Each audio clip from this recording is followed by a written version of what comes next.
If we want to use the TI calculator to calculate things, we can go to Stat Edit and type in all of the observations. So, for example, these are the observations for the number of home runs that were in the packet.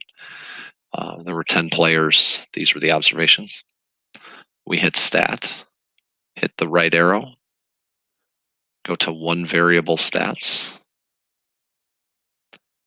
and then make sure your list is the correct list that you typed everything in. Then you calculate, and it calculates everything. So X bar is the mean. So our mean is 7. Sigma X is just adding up all the X's. That's 70. Sigma X squared is squaring all the numbers and then adding them up. We'll never really use this year. S sub X is the sample standard deviation. So that's when we divide it by 9 instead of dividing it by 10. So we got 4.136, 4.137.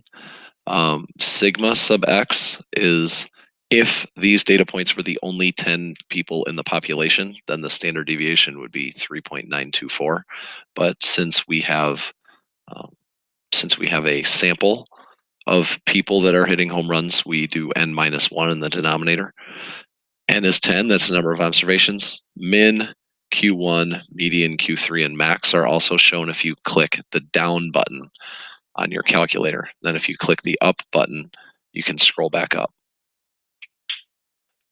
I've also typed in the 29 observations that we had for the test scores. So ranging from 12 to 100. So the range was 88. We calculated Q1 to be 66, median to be 76, Q3 to be 88. So if we go stat edit, stat calculate one variable statistics, and we calculate those. We end up with finding the mean, test score, sample standard deviation, population standard deviation. What we'll notice is that Q1 was calculated to be 65.5. We calculated it to be 66.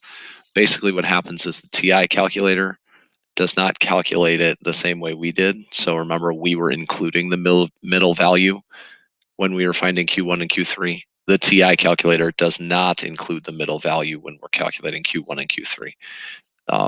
It's not off by very much from what we calculated, and it's not that big of a deal. So just making sure that you're aware that if you calculate by hand or um, using the TI, if there are an odd number of observations, we may do it slightly different, but it's not a big deal.